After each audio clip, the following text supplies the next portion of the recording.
नमस्कार, स्वागत है आपका न्यूज 69 में। मैं हूं आपके साथ अंकिता और बढ़ते हैं इस वक्त की बड़ी खबर की ओर। पूर्व मंत्री पीसी शर्मा ने राहुल गांधी को तपस्वी बताया है।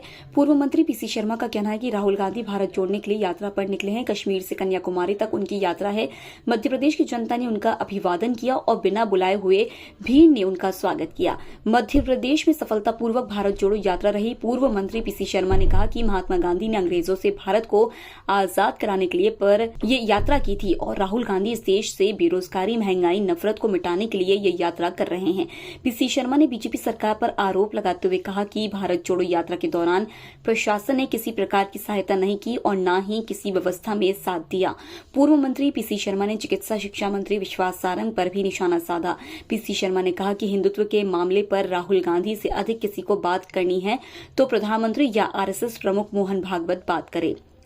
न्यूज 69 के लिए भोपाल से आदिल खान की रिपोर्ट। ये वो कह रहे हैं कि 6 बजे टुकड़े गैंग के लोग चल रहे हैं। देखिए, टुकड़े हों या फुल हों, सब तरह के लोग चले हैं इसमें। कंप्लीट भी चले हैं, टुकड़े भी। ये पद यात्रा है, इसमें जो आएगा उसका स्वागत है, सबका स्वागत किया है। इसलिए मैंने कहा ना, कुछ बीजेपी के लोग भी आए, कुछ संघ के भी आए, ये भी चले और उन्होंने कहा कि हम लोग वो हैं, लेकिन हमको आपका जो उद्देश्य है वो ठीक है। और निश्चित तौर पर महंगाई की बात क्यों नहीं करेंगे, बेरोजगारी की बात क्यों नहीं करेंगे। रोज लोग आत्महत्याएं कर रहे हैं, किसान को खाद नहीं मिल रही है, उसको बिजली नहीं मिल रही है, ये बात क्यों नहीं करेंगे। 400 रुपये से 1200 रुपये हो गई रसोई गैस, बात क्यों नहीं करेंगे। ये आम आदमी आज परेशान है। और बाकी बचा कुचा ये जब चुनाव के रिजल्ट आएंगे, चाहे दिल्ली के हों या बाहर के, इसमें सब जनता स्पष्ट कर देगी। यात्रा गैर राजनीतिक को अगर चुनावी लहजे से देखें तो इसका राजनीतिक तौर पे कितना लाभ मिलेगा आप लोगों को। देखिए, कुछ चीज़ें जो ऐसी होती है कि एक पदयात्रा महात्मा गांधी किया करते थे और हमेशा महात्मा गांधी ने जब देश की आज़ादी की लड़ाई लड़ी तो आज़ाद हुआ ना देश। सारे लोग पीछे उनके हो गए और आगे चल के राहुल गांधी जी के पीछे सब पूरा देश खड़ा हो जाएगा, ये मान के चलिए। और आज की तारीख में किसी पद पर नहीं है कांग्रेस पार्टी में। कल वर्किंग कमेटी की परसों बैठक हुई, उसमें वो नहीं थे, वहाँ बाकी नेता थे। तो जिस आदमी ने एक तपस्या का प्रण ले लिया है, उनका ये कहना है, मैं ये इसको तपस्या के रूप में लेना चाहता हूँ। जिस तरह से महात्मा गांधी जी ने कोई पद स्वीकारा नहीं, कोई ओहदा नहीं लिया, लेकिन सारा देश अंग्रेजों के खिलाफ उनकी बात सुन रहे थे। तो जो इश्यूज हैं, चाहे महंगाई के हों, बेरोजगारी, क्यों नहीं आएंगे लोग। और इसीलिए लोग आ रहे हैं। उनको लग रहा है कि इनकी बात में जो मुद्दे उठा रहे हैं, नफरत फैलाओ। उनका ये कहना था कि घर में अगर दो सगे भाई हैं, उनमें अगर झगड़ा होता है तो घर का नुकसान होगा। इसी तरह से इस देश के अंदर जो इसका स्ट्रक्चर बना हुआ है, इसके अंदर नफरत फैलाओगे, लोगों को एक दूसरे से अलग करोगे, उनको लड़ाओगे, तो देश का नुकसान होगा, उनका भी नुकसान होगा। ये और दूसरा डर, आज चारों तरफ डर है।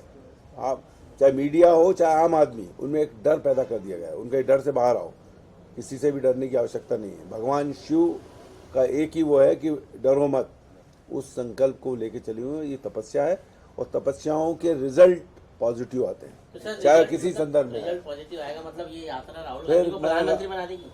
देखिए, ये तो कहीं नहीं, किसी पद पे नहीं आज कांग्रेस पार्टी के।